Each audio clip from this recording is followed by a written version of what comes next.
Lonnie. Jody. I know. We missed all that greatness. Failed to press record button. Yeah, it happens all the time.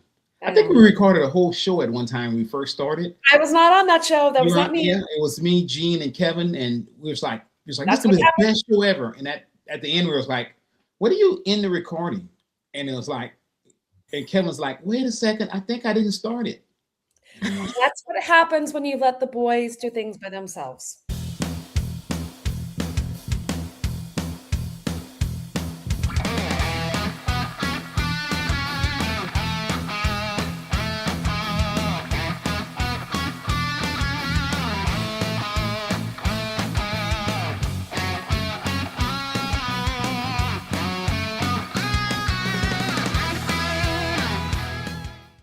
hello and welcome to Disney with the Ducks. I am your host for tonight, Lonnie G, and I am joined by everyone's favorite duck, Jody B. How are you, Jody B?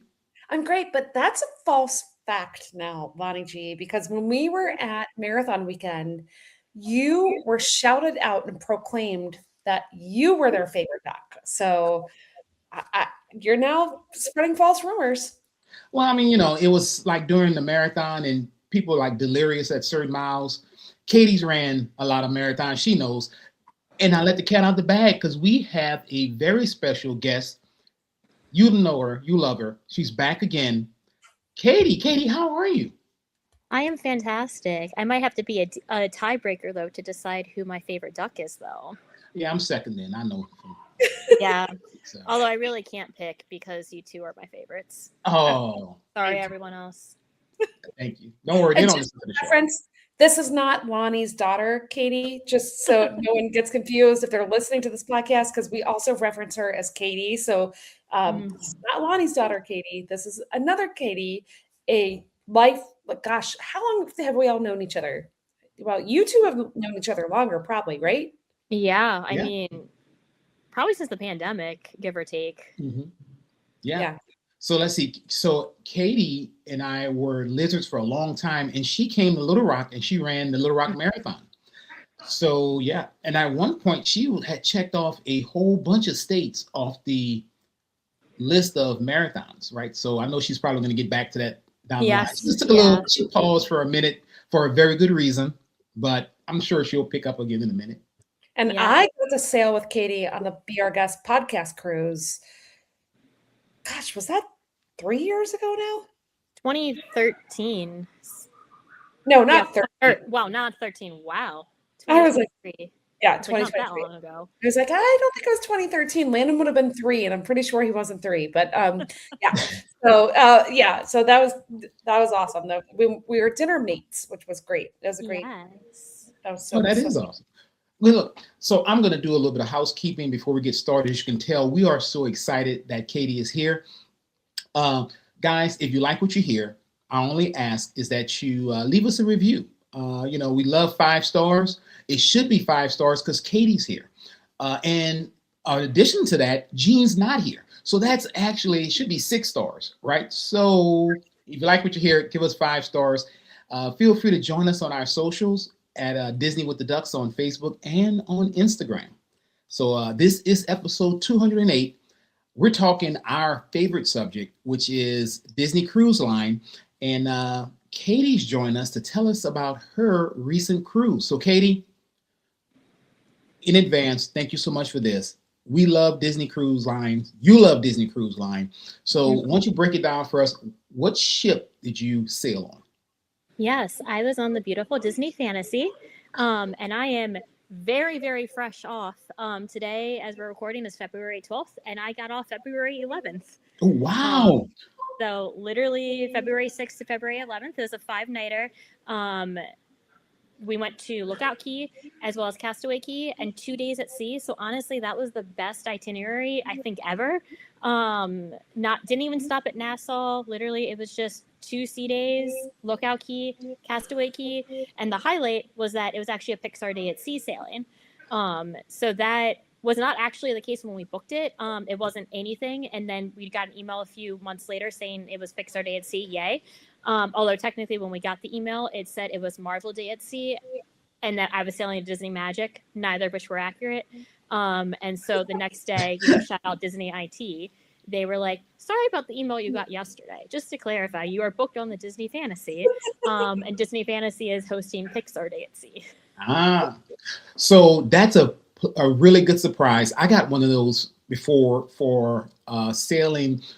Actually, it was on the Dream, and the Dream and the Fantasy, guys, you know, are sister ships, right? So basically the same layout, just a couple of changes. I love those ships. I love the Fantasy. Hey, hey, yes, Yeah. yes, you love the Fantasy too. I see. We love those ships. They're our favorite, and it's funny. I've had that itinerary as well, but I had it with the Magic Mhm. when we did a Castaway Key and a Lookout Key, but we did not have any day at sea. So Mhm. I mean, just no special day at sea. It was just us at sea. So Yeah. so thank you for hopping on right fresh off the cruise. Yes. I My love dad this day at sea. We had Star Wars Day at Sea on our very first cruise, which was Oh, amazing. awesome. Yeah. That's cool. But the Fantasy is my favorite ship. So you're in my heart. Is it your favorite ship too? Katie, why don't you tell us, for those people who are listening and not watching, why don't you tell us the surprise guest who just joined us? Yes, this is my daughter, Kylie. She is currently figuring out how to maybe exit, because she likes buttons. So if I randomly hop off, you can blame her. It is bedtime currently. And you can see how successful bedtime is going with her daddy. And she was on your sailing with you, right? Yes, it was actually her second cruise. Whoa. So she is 18 months. Her first cruise was 7 months old, but this one was definitely a lot different. I say only 11 months later. It's not necessarily. I guess that is a big difference. But cruising with an 18-month-old very different than cruising with a 7-month-old. Yeah. I can only Very, imagine.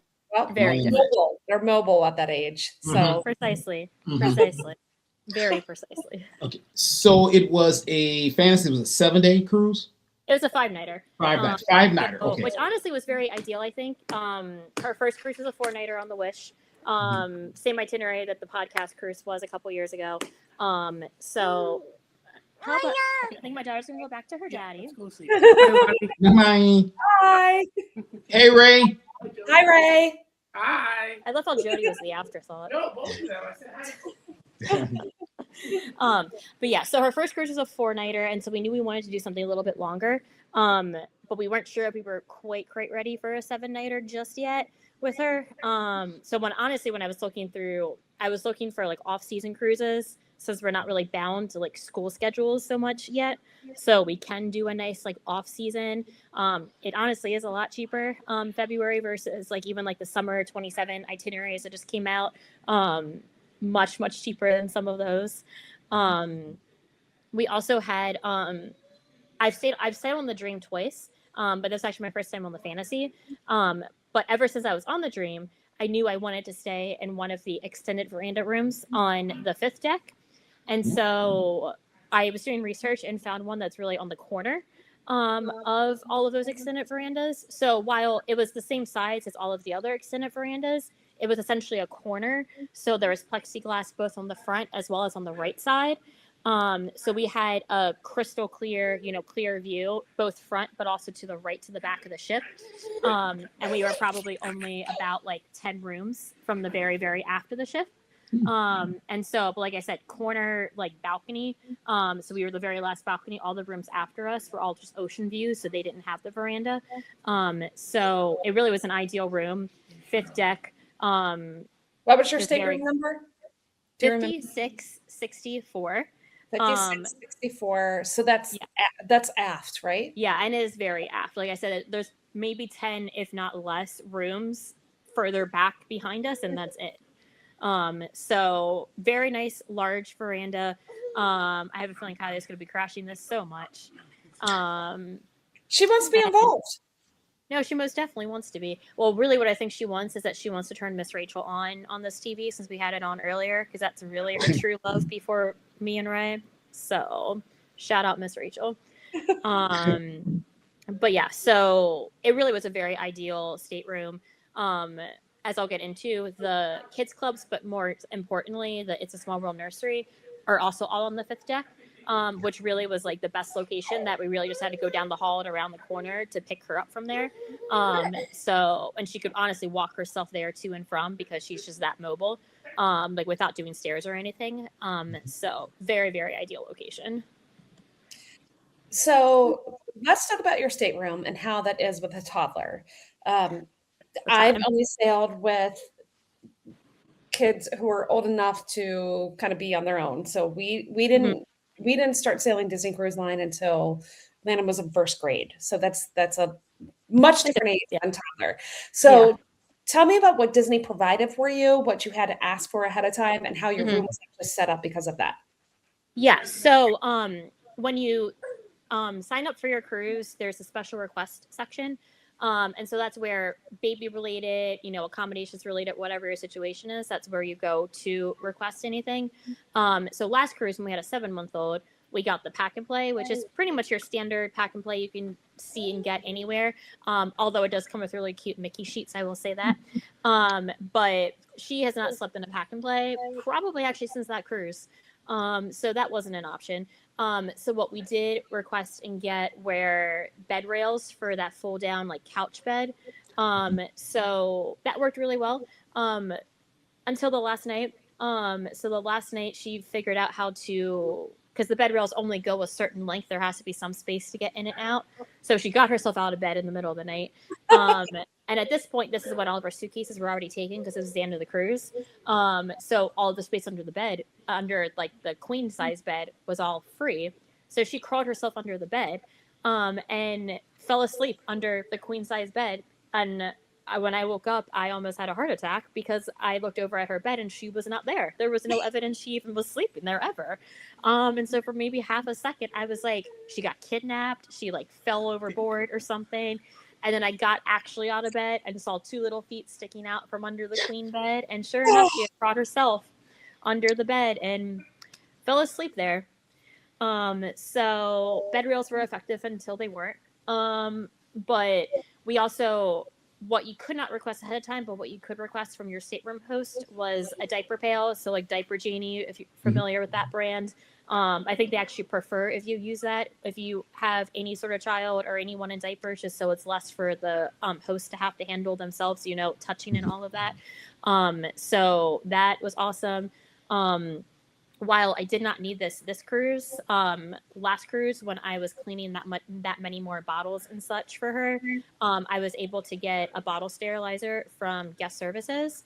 It wasn't as full-fledged of a bottle washer as I'm used to having at home, but I was able to request one from Guest Services that was like pre-approved, electricity capacity and all of that stuff.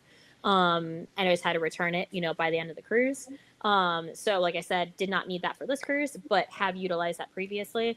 So they do have, I never warmed Kylie's bottles ever, but if you needed a bottle warmer, they do offer that too via Guest Services. So there are a lot of baby specific supplies that you don't necessarily have to go without. If you don't want to while on a cruise, you just have to go to Guest Services and ask for it. That's amazing. Mm-hmm. Really. I mean, that's a lot of stuff that you would think about what you're used to at home and having to bring with you. And precisely, the electronics there and the converters and all that stuff. So that's great. I'm glad to hear precisely that. Yeah, it was one of those things where you had to sign a form that was like they put like a $50 deposit on your account, and then once you returned it, they took it off. So like there is that little tiny stipulation, but obviously you're returning it, and if you're not, something else is probably happening with you. So for returning it, you get the $50 back. So okay, so let's talk about your actual sailing. So you said, what day did you leave? What day were you there? Yeah, so well, I flew down, always be there the day before the cruise minimally. So I flew down actually last Thursday, the 5th. Just did a night staying at Port Orleans. We had lunch at Disney Springs, or actually dinner at Disney Springs. It was very, very cold that day. It was like 50 degrees in Florida. Very, very cold. And, the boathouse, which is one of our family go-tos, has a lot of outdoor seating, which we typically sit at, but I think they do the reservations assuming that they're going to fill those tables as well. But since no one was sitting outside because of how cold it was, they were that much more backed up with reservations, with everyone wanting inside tables. Mhm. So that was really our first test with her, to make sure she could actually like wait for dinner, which thankfully she could. But it also helped that the second we sat down, we got some of those rolls. Oh yeah. And so she was all set at that point. Yeah. But yeah, so we did your basic night, Disney Springs, Port Orleans. We did Disney transportation from Port Orleans to the ship. We didn't have necessarily a hiccup with that. It was more so because I've done Disney transportation for all of my cruises. And this is my 5th cruise, by the way. I was used to our luggage being picked up before we left to go to the bus. So they say, along the lines of, we'll pick up luggage delivery at 7 a.m. You don't have to be in your room, yada, yada, yada. But luggage has always been picked up, at least in my experience, before we had to be at the meeting place for the bus. In this case, we had to meet for the bus at 9:30. No one had been there to come get our bags by 9:30. And following along with the air tag that I have in one of the bags, it wasn't even picked up until 11:30, which definitely got a little bit anxiety inducing for me, just being like, that's 3 suitcases I'm going to need. And at that point at 11:30, we were already actually at the terminal because, bus had already taken us there. So, I mean, eventually it got picked up. Eventually it all got sorted out. What was noteworthy was both the Fantasy and the Wish were in port that day. So I think part of it was probably them doing the whole process for 2 ships at the same time. And maybe they did the Wish first or something. But I was definitely a little anxiously watching the air tag movement until at least I felt confident it got picked up, because we were literally already through security at the terminal before I saw it get picked up. Wow. So Wow. a little bit of fun. I've never done Disney transportation. I've never stayed at, well, I have stayed at a Disney resort ahead of time, but I've never done their transportation. So they pick your luggage up from your room? Yeah, Oh, wow. it's quite nice. Like I said, they do state in your letter, like from 7 a.m. on. So I had to get up early to make sure we had everything in the suitcases ready to go. And of course they didn't come they never come right at 7, but it's usually, my experience, 8:30, give or take. But yeah, all my suitcases were already there ready to go with the, DCL tags you're used to seeing. They just didn't come for them until 11:30. So they just knock on your door and they take Yeah, them? I mean, it's just like if you, hypothetically called, for Bell Services to help you with your bags, like to go back to the lobby to go home. What happens if you check out of your room before then? Well, that was part of what I actually kind of felt bad about, was that our room had to sit there empty for several hours. The housekeeper staff probably wasn't able to go in and clean until 11:30. But we were out of there by 9:30. So, I mean, I don't know how much of a true ripple effect that does have. But they probably could have gone in and cleaned and prepped the room for the next people much earlier. But I guess that is what it is. But the communication does say, like, you don't have to be in your room. So you could go go have breakfast, do whatever that morning. They just ask that you keep the suitcases like right by the door, so that there's no question, what's going, what isn't. Just like I said, I'm used to them picking it up much, much earlier than they did. They did ultimately pick it up, and we did ultimately get everything. So that's what matters. It was just, I always have to find something to be anxious about.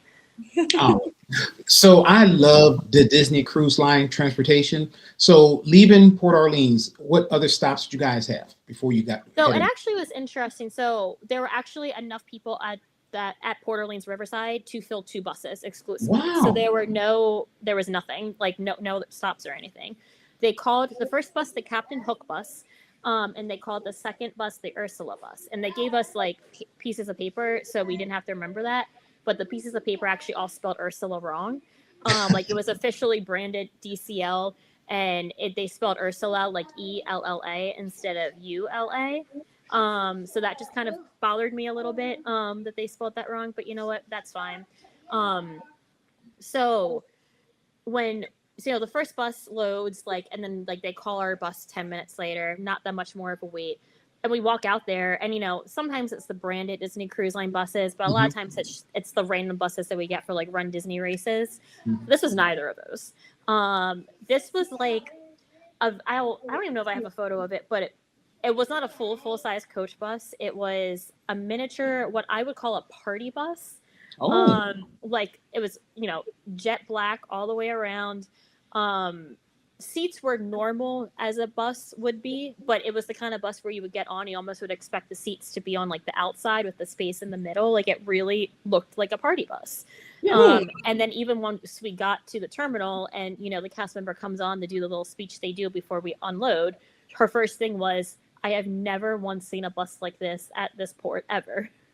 well, I mean, somebody probably got on there and said, "Where's the pole?" I'm just saying, I don't know if they said that, but Okay, those I will party say buses. when I sent a photo to my friend, and that was her exact response was, "Is there a pole?" See, me So and your I friend, almost we're said like, that. I almost said that, but I thought I shouldn't, and there Lonnie did. you know, So I understand. hey, me and your friend were spirit animals. That's the first thing. When they pulled up, I'd be like, "Oh, it's that kind of party? All right, DCL, we starting early." So Right, yeah, and but it's like a bunch of families with like real little kids. Like yeah. So, but there was no pole. I can promise you that. good shot. Well, I mean, they did misspell Ursula, but they made up for it by taking out the pole. We'll take it that way. So good deal. So what boarding group were you? Yeah, so we were actually, what another perk of Disney transportation is Mhm. that you don't necessarily have to like be online at midnight the day of your Right. check-in. Mhm. Since you're not necessarily like auto checked in, but they basically like auto assign you an arrival time that doesn't really matter because you arrive when you arrive on transportation, you can go right in. So we actually got boarding group 9, which was actually felt a little bit later than I've gotten also before on Disney transportation. I think the last cruise that I was 5, and I think the podcast cruise I might have been 4 or 5. So 9 was actually, I think, the latest I've ever had. But honestly, whether you were 4, 5, 9, anywhere in the middle, once they start boarding, they're calling Yeah. the numbers pretty quickly. And one thing that I think, I don't know this for a fact, but I'm pretty sure our sailing was not full and like at all. So even when they were calling previous boarding groups, like it was pretty, like the terminal was never full. Even everywhere else on the ship, like the dining rooms were not full. There just didn't seem like, I mean, there was obviously crowds where you would expect there to be crowds, but it wasn't like crowded. So another perk of this early February cruise was the ship was definitely not full. And so that showed, and just how quick boarding was, even having group number 9 when I'm used to a little bit earlier. So we were on the ship probably by like 11:45. And like I said, I got there at 11:30. So, and at that point, I'm getting on the ship, and like I said, my luggage had just literally been picked up from the room back at Port Orleans. Okay. So you're on the ship. I love getting on there early. You're on there, Yeah. not as early as you usually get on there. What's your first Close. stop? Did you go to Cabanas? You went to, I'm sure you did something fun when you first got on there. What did you do? Yeah, I mean, we went straight to Cabanas. I think a buffet is a little bit easier having her just because we can get food very quickly. So that is precisely what we did. Went straight up there. I always love the crab legs that they have at Cabanas just about every day. So I got a plate full of those, and I cracked some open and handed the crab meat straight to Kylie. And at Nice. that point, I did not get that plate full to myself. Most of that went to her. So that is one thing. She is a very good eater. Will eat everything. Will throw things if she doesn't want it later, but she'll at least try everything. So Well, that's a that good thing. Just like that's Mickey's money, that's her food. precisely. So the fantasy, if I recall right, went through a major refurb like Mm-hmm. in 2025, right? So last year. Can I you think tell was the shit really nice? yeah, so it just came out of dry. I think the first sailing post dry dock, I want to say, was November. So really just like Mhm. 4 months ago. Yeah. So from what I could understand from talking to cast members, like just about all the cast members were like fresh, like had started their contract back in November. So they all had been on there for a few months. Our host actually was his last sailing before he was going home for however long time. So he was telling us how excited he was to go home. Since he had been on the ship since November. So one addition that I really appreciated was they added the equivalent. So the Wish class ships have as one of like the pool eating areas, Mexican like taco and taco bowl place. And that was something that the Fantasy did not have previously. And I think everyone loves on the Wish class ships. So they added that. So that is what I ended up having for lunch most of the days. was a nice little build your own taco bowl that was very akin to what I had on the Wish the last 2 cruises. I could just tell, a lot more places were like freshly painted. You could tell the carpet was definitely redone. Like it still looked very, very brand new. Although I don't know that I noticed carpet particularly dirty on other cruises, other ships. So I don't really know if that is the best comparison. I know a lot of the work too was on like concierge suites. They like built out like that fantasy suite. So things that I'll never see in my life. But so I can't really speak to any of that. Just peeking. So I actually don't know that it was booked. Just because, I mean, I don't know. I mean, I'm guessing the blackout curtains for something like that would work really well. But no, you're fine. But like you could tell at one point, like the curtains were up and all of the lights were just out. And so, and maybe no one was in the room, but there was no light or any like, sense of life in there. And this was like 7 p.m. one of the days. So maybe someone was in there, maybe they weren't.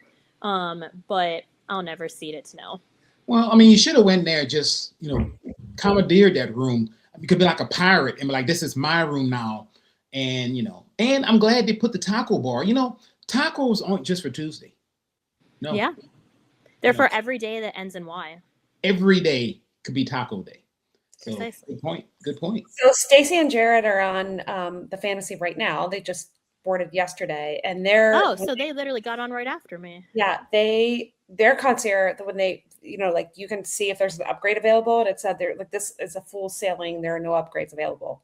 Oh, so, God.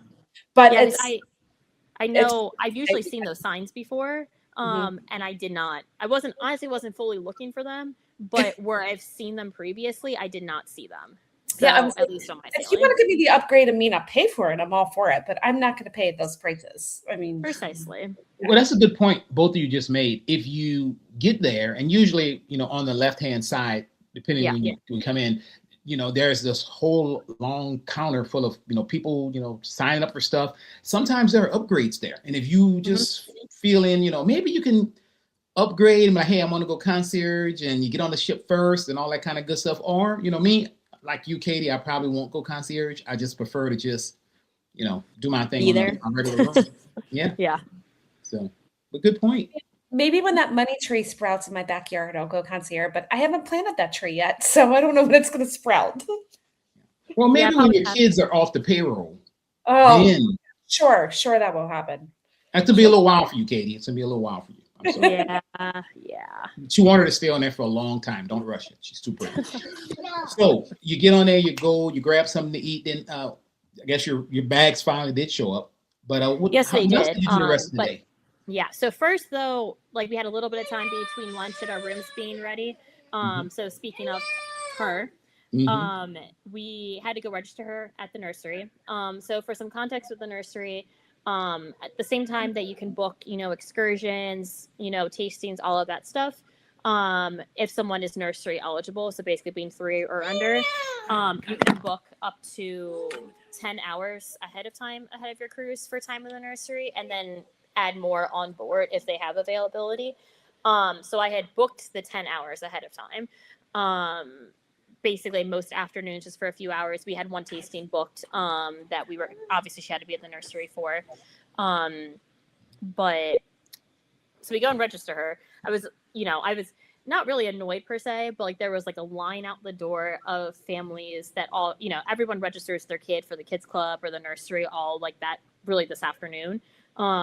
Line out the door, and there's like one person at the desk. And every person ahead of me wanted a detailed breakdown of like every like hour that they had booked. All of this is on the app, just like everything else is. They did not need a like written down list of all of the hours they had booked. But of course, these people ahead of me needed that. And at this point, 1 to 1:30 is Kylie's bedtime. We entered there at 1, and I haven't even gotten to the counter until 1:30. So that was just a little, and she's with me at this point, and making it well known that she is with me, that she was in need of her nap time. So at that point, one of the moms let me cut the line. So that was nice. The registering is just filling out a form and all of that. We did check out like the inside of it, because all of the kids clubs do open houses. That one afternoon, they typically do open houses throughout the cruise as well. But the nursery, that's the only open house because no one can go back there. Like parent wise, anyone, no one can go back there once it's open. The only exception, which didn't apply for me this cruise, but if you have a very, very young baby and you exclusively breastfeed, if your baby, needs to be fed or needs to be soothed or whatever the situation is, they will allow you to go back under that circumstance only. And they do have a small private room that's labeled like breastfeeding mother use only, so that if baby's in the nursery and needs to be fed, you can take care of what you need to take care of. So that's a fun little tidbit. But that also means that if that is not your case, you're not going back in there to check on your kid or anything. She hated the nursery at this cruise. I will say that. She loved it last cruise. And this one, maybe it's just her age, being a toddler, and showing her opinions. But she wanted nothing to do with the very nice cast members who worked there. She wanted nothing to do with the very nice children that she met and played with elsewhere on the ship. She wanted to be with us and only us. And so, like I said, I booked 10 hours, and she was there for 2.5 of the hours.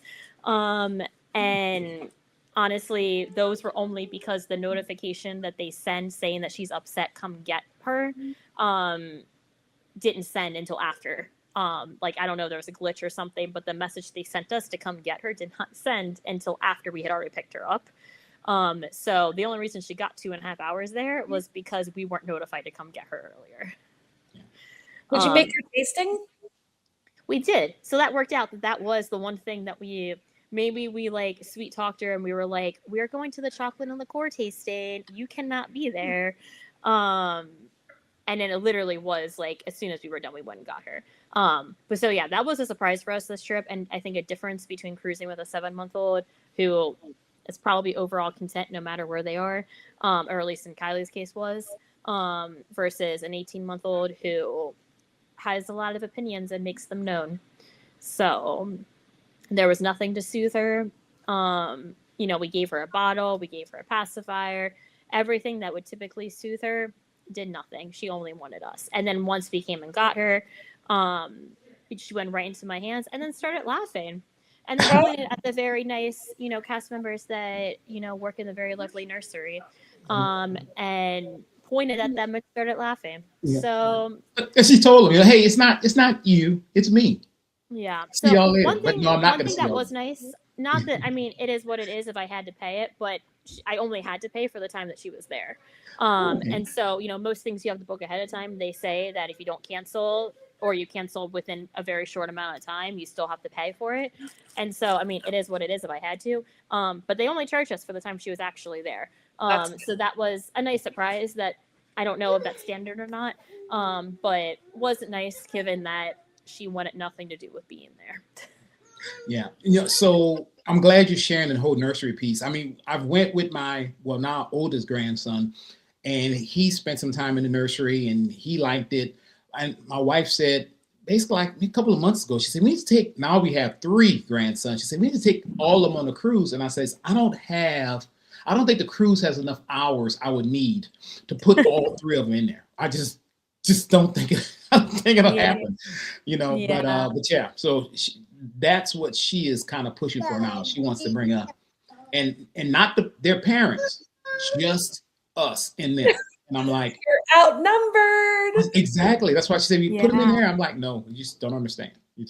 One other thing that was really nice, particularly for her age, was that every day they did what they called toddler time in Andy's room. So Andy's room, I don't remember which of the kids clubs it's a part of technically, but it is basically like a life-size Andy's room from Toy Story. Has a big Rex, has a big Ham and Slinky Dog and all of that with all the different toddler friendly toys, and so every day for either an hour or 2 alternating morning and afternoons, they open it up just for toddlers and their families to go in and have them be a toddler. And so that was really awesome that was a nice, relatively enclosed toddler friendly space that she could go and exude the toddler energy that you've been overhearing the last 34 and a half minutes. But you were allowed in there with her. Yes. So that was it was during what the other kids clubs call their open houses. This is not attached to the nursery; it's attached to one of the other. Oceaneer Lab. I could be saying that wrong. But it's attached to one of the other kids clubs, not the nursery. So toddler time is during one of their main open house time slots. So that was really ideal for her. We planned to go every day. We only went like half the days. But that was a really awesome opportunity just for her to get some energy out. And be around a couple other toddlers that were very much exactly her age.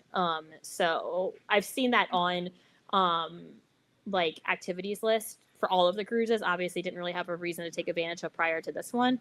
So I think every ship has an offering somewhere that's toddler time focused, but definitely highly recommend if you have someone that's of this age. And she couldn't participate. I mean, did she go watch the Jack Diaper Dash or? So that I think we were actually eating lunch during then. Yeah, she was not eligible. She did participate last cruise as a 7-month-old. So here she'll stand up and run and probably beat everybody. Yeah, and they make a big deal of if they stand up and walk, they're disqualified. So we weren't even going to like attempt that. But yeah, she did participate when she was 7 months old.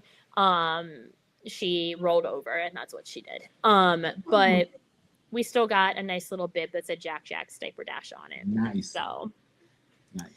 But yeah, that was another big thing too. Like I actually had wanted to go watch the Diaper Dash, but since it was overlapping lunch, we were not changing her meal times. We had early dining, which was basically a non-negotiable for us. We booked early enough that we got it. But if we hadn't, I would have been first in line to argue my case to get it. Because, late dining was not going to work for her. She's in bed by then. Well, especially since Cabanas isn't open anymore precisely, yeah. For buffet, which I think that was a great choice. Like if you had toddlers or anybody who was hungry earlier and didn't want to eat at, I don't know, whatever time late dining is, you could go up to Cabanas, do the buffet, at least grab something. I mean, I don't need a 4-course meal, but if I can get some broccoli and ice cream, I mean, we're good. Precisely. Yeah. And much like the Wish, the taco place closed at 6 p.m. every day and did not reopen for like the late night stuff. So like you could get pizza and like chicken tenders and fries and all of that pretty late. But much like the Wish, that one closes early. So that is. I don't understand that. Now, don't get me wrong. Me neither. Nothing beats chicken tenders like after 10 o'clock, right? And the ice cream to top it off. But man, I can't believe they closed down a taco. That's the perfect place to eat late at night. Tacos. I can respect that it's a lot more individual ingredients that they probably have to make sure, probably goes bad after an hour sitting out or whatever is the time frame for like food safety. Whereas chicken tenders, you just kind of throw in a fryer and it's done after a few minutes. So I bet part of it is actually food safety related if they don't have a crowd that's coming for food consistently. So I guess I can respect Disney for wanting to like be safe and keep us healthy and all of that. Okay, so you did the chocolate and liqueur tasting. Any other tastings you guys did? No, that was the only one we did. Largely because we thought she would do better with the nursery like she did last time, but we figured we actually wanted to do a little bit more just like bar hopping or just, drink hopping as opposed to like committing ourselves to a tasting. Because once you do one tasting a day, that at least for me, that's all I can do a day, and that's if I even finish all of the drinks at said tasting. But like I said, most of the time that we had her scheduled for in the nursery, she wanted nothing to do with the nursery. So the time that we thought that we might go down to, the adult area and do a little bit bar hopping did not happen. So we got a lot of the drinks of the day at dinner. So that is a pro tip, is that whatever is the drink of the day, so that main drink they advertise, in the app and offer usually slightly discounted at all the various bars you can get at, in the main dining rooms. So most of the nights we got that, and that was our bar hopping, was the drink of the day, because that was all she was going to allow us to do. Well, I mean, she had a schedule, right? So she wanted to make sure you stuck to it. Precisely. So you guys did. What island did you do first? Yeah, Did you do so our first day was the day at sea when it was DSC? the named Pixar Day at Sea. Mhm. I say named because that was the recognized Pixar Day at Sea, but most of the offerings were offered again on the second day at sea, which was the last full day. So when they say Pixar Day at Sea, it really was just a Pixar like cruise. It really wasn't fully limited. That's Um, interesting because when we did the Star Wars Day at Sea, now this was back in 2018, mhm. it was a day and it was a big deal. At midnight, the stormtroopers and everything took over the ship. Like Oh everything yeah, was red and the yeah. music changed and they came walking down and it was a Mhm. big deal. And then that entire day, everything was Star Wars. And then by midnight, it was all done. Like it was Yeah. very much a day, but it was a 7-day cruise. Again, Yeah. it was pre-COVID, so different Mhm. time, right? But it was Yeah. a very much start and stop. And the rest of the cruise had nothing to do with Star Wars at all. But that day was like, all things Star Wars that day. So Yeah. it's very interesting to hear that yours like had a day, but then it. No, yeah. And some of that I think was our itinerary that we had 2 sea days. While I don't know this for a fact, I didn't actually research this. I think ours was a much more unique itinerary in that we had the 2 sea days and the 2 islands, and that was it. I think most of the sailings are doing Nassau in place of the day at sea, of the second day at sea. So they only would really have at that point the one true day at sea to call Pixar Day at Sea, whereas we had two. But the one thing to note though was that a lot of the events that they had on the first day, they did ultimately have on the second day, but they did not add them to the app until the second day. So, for one thing that I did attend that I really enjoyed was the 81 Can Cook series that they offer on a lot of the longer sailings, which is basically like a cooking demonstration. Typically, they rotate through 3 or 4 of the same, like recipes or dishes on all the other ships, but this one was specifically ratatouille, to honor the namesake. Um, it was standing room only. And so they even said like even like in like the morning announcements they do about activities of the day, they said that due to popular demand we weren't planning on hosting the Anyone Can Cook series again, but then they ended up adding it relatively last minute to the second sea day. So most events, like I said, were on the first day but were added again later to the second day. When you did your like bookings ahead of time, the 30 days out, which is the day you typically book the royal gathering for those that want to meet the princesses. They also added for Pixar Day at Sea what they called an incredible encounter, which was meeting a group of the Incredibles. A meet Rex, so meeting Rex from Toy Story, and then as well as the highlight, which was the Hey Howdy Hey breakfast with Woody and friends. Now that was probably hands down the best character breakfast I have attended Okay, ever. hold on. Wait, stop. I have a question. So these were things. Did you know about this before your sailing? Yeah, Or so this is where, like I said, when I booked, it was just a standard cruise, and then I got that messaging a few months later that said it was Pixar Day at Sea. At which point, um, as you got closer to the sailing, and as people are booking things, you can see what becomes available. And there was a few other more official, emails from Disney that were just outlining like we have special Pixar Day at Sea offerings. Pre-book these ahead of time, which was the breakfast and the few particular character meet and greets. Everything else wasn't things you were booking ahead of time. They were just like any other activity on the cruise. were those extra cost? Okay, Yeah, let's go back to Royal Gathering. So Royal yeah. Gathering, for people who don't know, is typically offered on every sailing. It's a way to meet many princesses. I will say there's at least four in It was my. okay. It was only 3. I was surprised by that. Okay, so there's some princesses who are available, but you have to book it ahead of time, but there's no cost to it. And unfortunately, if you don't book it ahead of time, then you're not able to participate. So it's a no cost situation, but something you do book on your activity window booking, which Right. is different based on your sailing status. So obviously, Pearl and Platinum go first, then Gold, Silver, and First Time Sailors are last, and that's when you book that. So what you're saying to me, Katie, is because this was Pixar Day at Sea, there were all these other offerings available, and you only found out about them when you logged in that day to do your selections, or So it you. wasn't that day specifically. It was while I didn't know the exact days and times they were going to be available until logging in, I knew largely from like blogs and like social media posts and people that had gone on that were booked on like previous sailings and all of that. But we had gotten some of those standard, Disney Cruise Line messaging being like important information about your cruise, like in the title. And they like highlight it, like there will be offerings such as the Hey Howdy Hey breakfast that you should book ahead of time. So specifically, so 30 days out from the sailing, so basically early January, was basically regardless of your status with Disney Cruise Line. 30 days out was the standard for everyone to book all of these things, which does include Royal Gathering.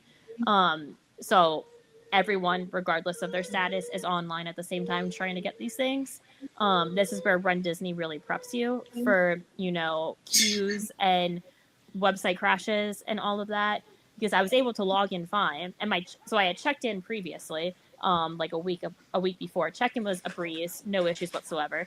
My daughter's trying to knock down window blinds apparently, but lost my train of thought on that one. But so booking the characters, everyone was on it 30 days, logged in fine, and then the whole site crashed, surprising nobody.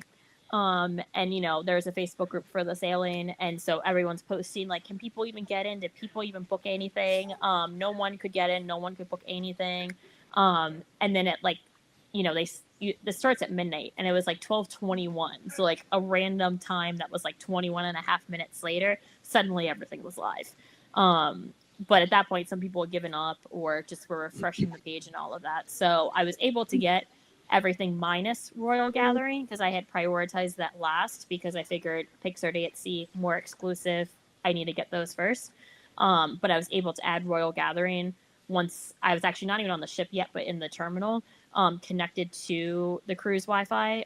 So that is the tip, that whether it's Pixar Day at Sea or not, a lot of these offerings, they hold back some percentage of the reservation opportunities so that once you are at port and attached to their Wi-Fi, you can sign up for, whatever is left over.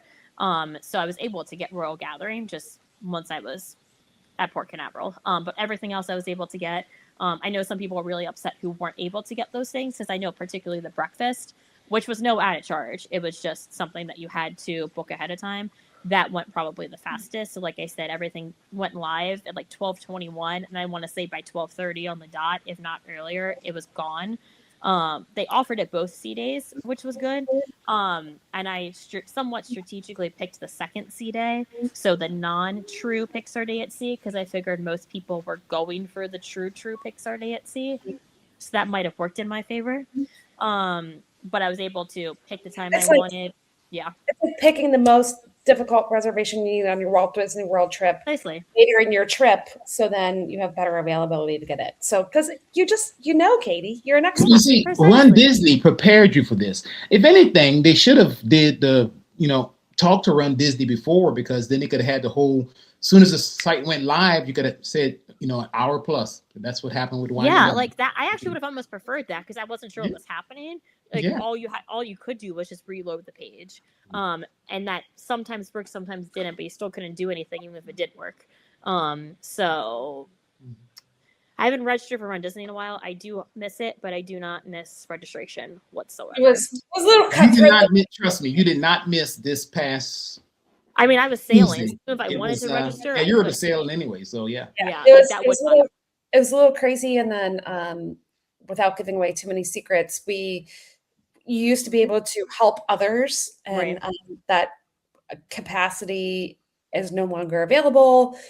And it was a little crazy. But you probably see by the socials, a lot of people aren't happy. Oh yeah, I got caught up on it. There's some good news. There's 2 ducks who tried to register for this race. One who's got her comeback race coming up. So some of us did get to register on Tuesday with the help of somebody, right? Yeah, I didn't. Yeah, I think when I got registered, all my servers still had over an hour. So, but luckily there was another duck that registered me with her family. So, kudos for that.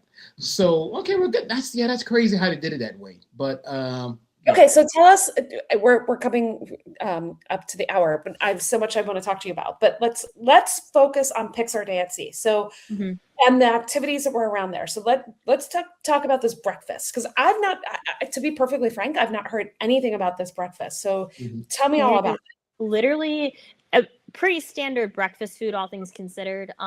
But basically, it wasn't a traditional breakfast where the characters go table to table. It wasn't that. It really was just like it almost reminded me a little bit of like Hoop Dee Doo in terms of like the style of music, and it was some of the classic Toy Story songs that you would expect, like Woody's Roundup and like that sort of like theming. But they basically like live performed it throughout. It was an animator's palette. So they basically just like danced around the restaurant, live performing the main Toy Story songs, dancing, and it was like a whole like hoedown theme. That's awesome. And so all of the characters were singing and dancing around. Um, I can't say that Bullseye was one of them, and you don't never really see Bullseye ever. But like Bullseye had like real like horseshoes on his feet, so when he hopped around the restaurant, like you could hear like true horseshoes like hitting the ground. Um, so like those little like details like that. Music was great. It was very like Kylie was captivated the whole time. I mean, we all were too. Um, a couple of Was the it a characters seated came. dinner? I'm sorry. Was it, or not dinner? Was it like, did they bring the food like, did you get a menu and choose your food, or was it a buffet? Yeah. So it was a Yeah. menu. It wasn't identical. When you leave the ship the last morning, you have a sit down breakfast if you choose to do so. And it's relatively basic food. It basically was basic food where they put a character's name in front of it, like Jesse's pancakes or Woody's something or another. So the menu. I mean, it was breakfast food. But it was the performance that it truly was. And that was amazing. Okay, I so want to book a Pixar Day at Sea now. Like this And is while I was on the cruise, they announced that they're coming back next year. And so while, like I said before, I didn't book the cruise when it was a Pixar Day at Sea, but now I'm like, I might want to book it again, more intentionally. yeah. I saw Marvel Days at Sea coming up and Pixar Days at Sea. I don't think they're doing any Star Wars anymore. I haven't seen that in a while. Yeah. Yeah, they haven't shown Star Wars any love in a while. They just Mm. haven't. Maybe next year. I think it's an anniversary year too, so maybe they might bring it back. I don't know, but I hope they do. Mm-hmm. Fingers crossed. Yeah. Okay, so not only did you have the breakfast, but what other characters did you get to do? You said the photo opportunities. Yeah, with so them. the ones that you pre-booked ahead of time were the Incredibles, which much like Royal Gathering, they kind of randomly rotate out who was there. So for us, it was Mrs. Incredible and Edna. So that was awesome. And then you got the other one that you booked ahead of time was Rex from Toy Story, who you also never get to meet. So that's awesome. And then throughout the cruise, on that day, but also all of the other days as well, basically every major Pixar franchise had their main characters available. And really every major Pixar franchise had a marquee event that day. Some of them were a little bit smaller than others in terms of, some of them were a little bit more kids club focused and all of that. Like Elemental like had its own event, but it was like very like kids club focused, so not as big of a one. But like for like Monsters Inc., Mike had an open mic night that was basically a comedy show. Oh, that sounds awesome. That is Yeah. so fun. Like I mentioned before, there was the Ratatouille like cooking demonstration. Crush from Finding Nemo had a pool party upstairs. They did the diaper dash that day, so that was pretty easy. For those that might know the like midship detective agency, Mhm. this was not as sophisticated as that. But they had a Wilderness Explorer ship shape adventure, which was basically a scavenger hunt throughout the ship to learn certain facts about environmental friendly stuff, but in that kind of style of like finding the facts, holding up your card to it, and cracking the code kind of thing. And really, I mean, I'm forgetting now most of them. But like I said, just about every major franchise had some sort of marquee event. And then for dinner, there was a special Pixar Day at Sea menu that it's only for Pixar Day at Sea, that had menu items I've never seen on the cruise line before. I mean, some of them are, recreations of things they probably have had before. But a lot of things that were, again, they put like a random Pixar character's name in front of it. I think my favorite dish was Russell's baked shrimp mac and cheese, and it was literally like chili fried shrimp baked into baked mac and cheese. So not even like the standard Disney mac and cheese, but like true baked mac and cheese, with chili fried shrimp baked within it. Literally glorious. Yep. Yeah. And yeah, so, and then a lot of different just like creative menu options there. So it was just kind of cool getting a menu that only like 8 or 9 sailings this calendar year get access to one single day. It probably had to be fun for the servers too to I offer bet, yeah. different, because I'm sure they're like, and here's the percents that we offer all the time. Like I'm sure it was they got to say something different. They had all of the cast members, regardless of their role, they had special Pixar costumes too. Some of them were more apparent than others, like the cruise activity staff. Their whole outfit screamed Pixar. The serving team and like the host had more just like a Pixar ball and like the corner kind of thing.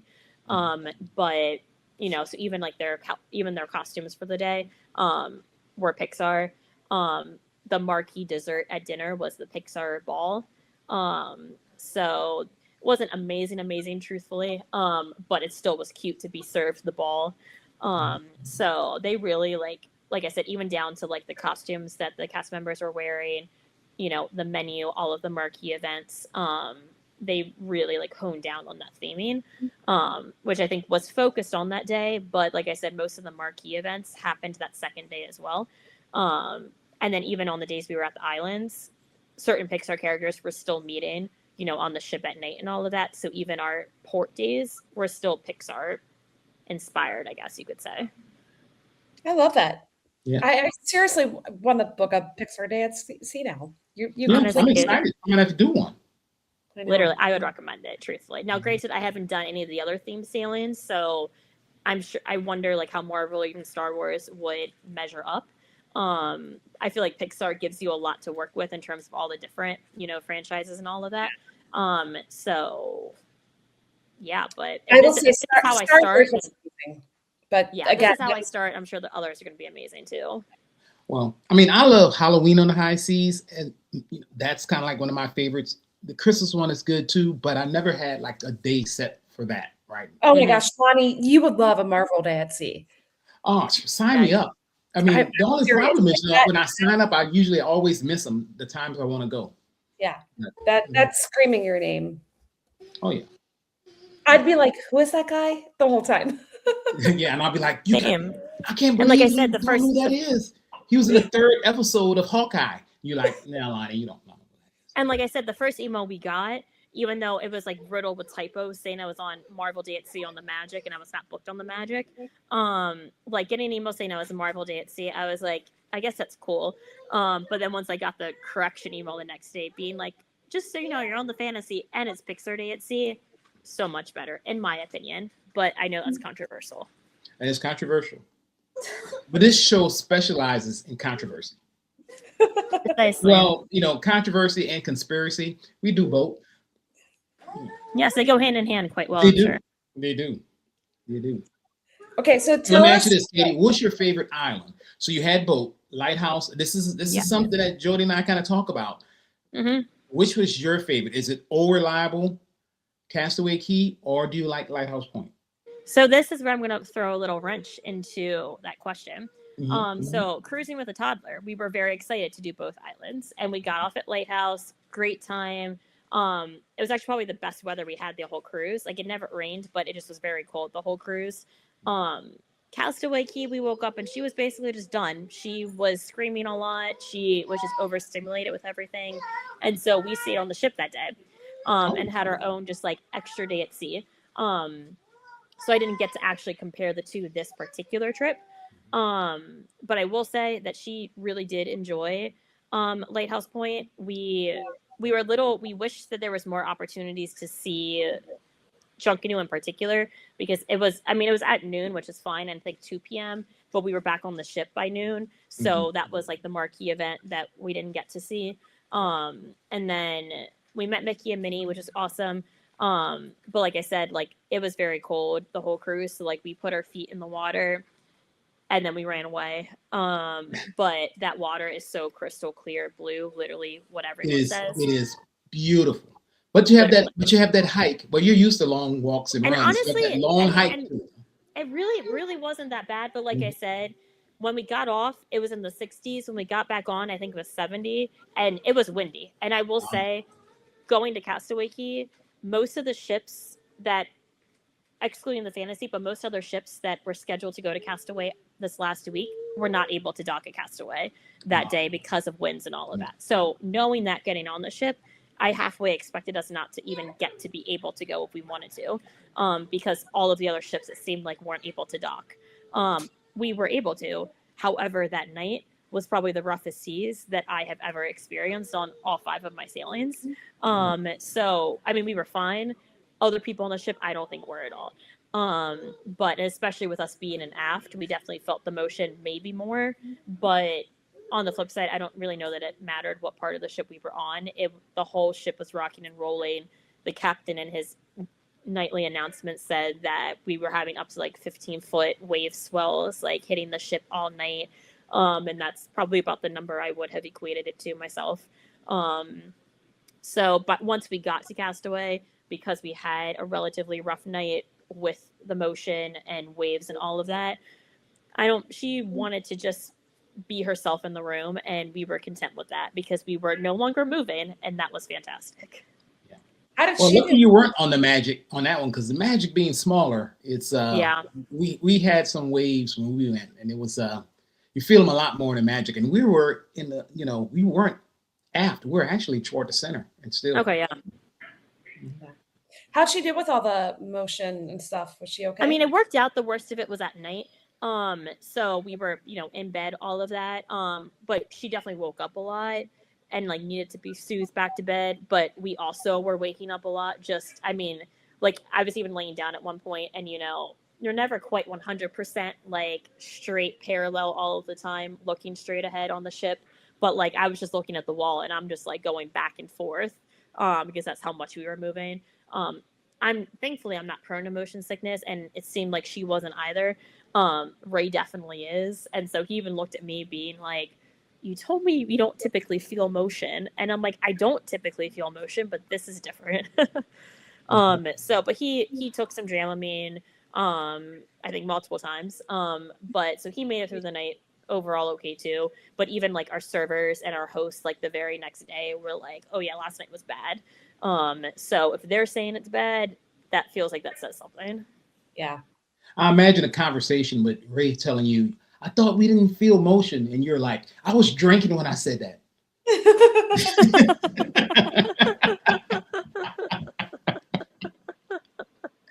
As you can tell, I entertain myself at times.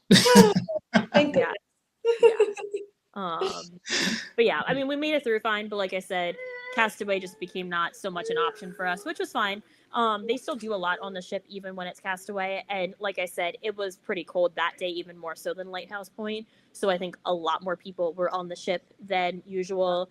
I mean, we always stay starboard so that we can see the island from the room for the day. And I don't think I saw someone get in the water all day, and like at all.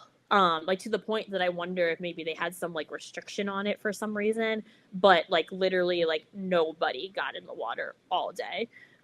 It was just, at that point, it was like 60, 61 degrees. So it would, yeah. So I think that was also different, that it was the coldest cruise I've ever experienced thus far.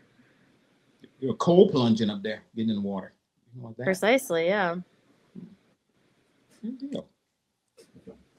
Any other like highlights or anything with the toddler? Did you do the splash pad or anything at the pool We deck? didn't. As I mentioned before, it was really cold the whole cruise. Yeah. I mean, our last sea day I think was actually a little bit warmer, and there was definitely a lot more people in the pools and all of that. But at that point, she likes bath time, but we haven't really done a true like pool experience yet, of which the splash pad isn't a pool, because you can't have non-potty trained babies in pools and all of that. But we didn't really know how she would take to that. And we were also trying to keep her on nap time too. And so the prime hours of honestly, pool or splash pad time was her nap time. So we needed to respect that as much as possible, which I do think worked in our favor. I think it was the days that we played around with that nap time a little bit was the time she was that much more cranky. But overall, I think she had a blast. At Lighthouse Point, she high-fived Mickey Mouse. She hugged Joy and Sadness much longer than Joy, which I thought was really cute. Because she's that much more mobile, what we would do is that we would take her all the way down to like the entrance to Walt Disney Theater where all the gift shops are, just like plop her down, and she would walk herself all the way down through the atrium, all the way down past Royal Court, and would like stop at Animator's Palette. So basically the entire like length of the ship. She would just walk by herself, and she was happy as could be to do that. And so yeah, so honestly I think some of and then we would just have to follow her and make sure she didn't like touch the wall and color the wall like she did the first night at dinner that I'm still embarrassed about. But I think seeing her like really explore the ship by herself was a highlight. Like I said, her last cruise she was 7 months. She couldn't move much. She couldn't really do much at all. Where this cruise she was into it. And so seeing Disney really through her eyes, I think was that much more like the experience this time than last time. And the best part is her first true Disney World trip where when we do all 4 parks is a month from tomorrow. What? Wow. Yeah. That's amazing. Wait, a month from tomorrow. Wait, will we be there at the same time? I don't know. I don't know when you're going to be there. No, you fly in the day I fly out. Yeah. Yeah. Well, you may have one overlapping day. I'll have to look at the calendar. We'll have to chat offline. Okay, yeah, we will, yeah. But yeah, so here's the important question. Yes. Did you book a placeholder? Of course I did. Of course I did. Nice. That's not a question. Okay, for those people who do not know what a placeholder is, if you are currently on a Disney cruise and you have to do it before you leave the ship, actually, I think before you can't do it on your last day. I think you have to do it the day before you disembark. I overheard people doing it at breakfast that last morning, but I purposely wait until the last full day just because it is 2 years calendar date from the day that you do it. So if there's any chance that those few days might make a difference for you, it's 2 years from the date that you book it. So whether you book it on like February 10th, like I did, it's February 10th, 2 years from now is my date. And if I had done it the first day, it would have been like February 6th. Right. So a placeholder does not mean you have to pick a cruise within 2 years. It means that you're saying, I think I want to cruise on Disney Cruise Line sometime within the next 2 years. I'm going to put down a deposit of $250. $250, yeah. And if you end up not booking anything in 2 years, you get that money back. But the nice thing is, you get a nice little discount if you do book within that two-year window. On most cruises, it's not eligible on all cruises, but it is eligible on most cruises. So it is a nice benefit. I always tell people, put your placeholder. If you don't use it, you don't use it. You get your money back. But it's better to have it and want to use it than not have it and be like, oh gosh, darn it, I didn't book my placeholder. So precisely. And then you can get it fully refunded if you can't book for whatever reason. So there's literally no risk whatsoever. Absolutely. All positives, no negatives on a placeholder. Precisely. Well, Katie, thank you so much for sharing your adventures. And look, I can't wait to follow you guys along when you go back in a month to Disney World. Yeah. And, make sure you post on your pages because I want to follow along. Precisely. We have all of the grandparents joining us as well from both sides of the family. So that will be a true adventure. Wow. Right, so where are you guys staying? I gotta know. We are staying at Caribbean Beach. With my mom is staying with us. Ray's parents are staying elsewhere. I think one of the All-Stars. But the last time that all of the grandparents were together in Disney was when we got engaged. And is when we much more broadly announced our pregnancy. So a lot of big things happened. Was it at 2 years ago. Coronado where you did your pictures? We were at Caribbean. Caribbean. Yeah, so Caribbean Beach is usually where I have stayed most often. We would have stayed there last week, but Port Orleans was actually much cheaper, so that's why we were there. But yeah, so we'll be at Caribbean Beach, doing all 4 parks as much as she allows us. But I think she'll allow us. So. And how long will you be down there for? 6 days. Nice. 5 or 6 days. I need to Nice. remember the actual calendar dates myself. But it's our spring break. Since we work at a university, we don't get the entire spring break off that students do, but we get most of it, and then we're just taking a couple extra days off. So our spring break does align though with just about all of Florida public schools, but particularly Orange County, which is the school district that Disney World in Orlando, Florida is in. So it's going to be very packed, I have a feeling. But we're here for it. Nice. Well, thank you so much, Katie, for sharing your adventures and giving us a preview of what's coming ahead for you guys. But now we're going to transition to what some say, okay, all 6 of our listeners say is the best part of the show, and that is quacking up with the ducks. So, Katie, you're our special guest. Yes.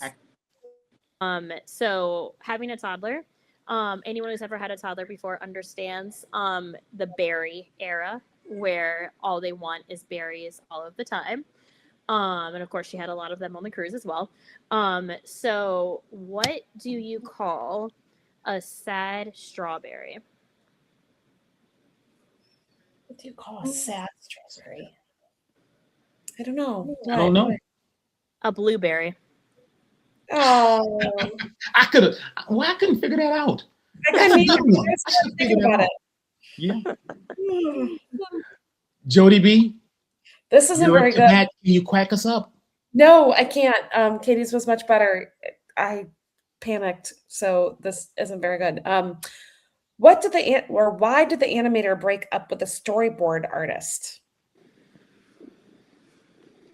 I have no idea. Yeah, I don't either. So I'm going to read the answer. It says they just couldn't see eye to eye, and the animator felt they were being drawn into unnecessary drama. Yeah, not very good. But I panicked. I forgot, and it's what happens when I'm not on my A game. So, Katie, yours was much better. Yeah. I mean, mine's probably not funny, but I was asking anyway. Why does the Norwegian Navy have barcodes on the side of their ships? I don't know. So that when the ships come back into port, they can scan the Navy in. Ah, that's funny. You guys won. Yours were good. It is what it is, Jody B. It is what it is. Thank you guys so much for joining us tonight. Once again, Katie, thank you for being our special guest. We appreciate you. Thank you for having me. Hey, no. Feel free to come back anytime and rescue us. Guys, if you like what you hear, then. Yeah, come on. We're waiting for you. Okay. So if you like what you hear, of course, guys, give us 5 stars. Just thank Katie for putting up with us by giving us 5 stars. If you have any feedback, please feel free to leave it on our page as well. If you have any complaints, please address those to Gene because they probably are talking about Gene. And there we go. So with that being said, Kwaharini, everybody. Bye, friends. See ya. Yeah. That's Ray what needs happens to when come I on let here and Ray. give us some counseling. We need some counseling. Oh, really? You really actually trust him to do that? I do trust him to do that. I do. You trust him because you know that he'll side with you. Oh, well, I mean, you know. Oh.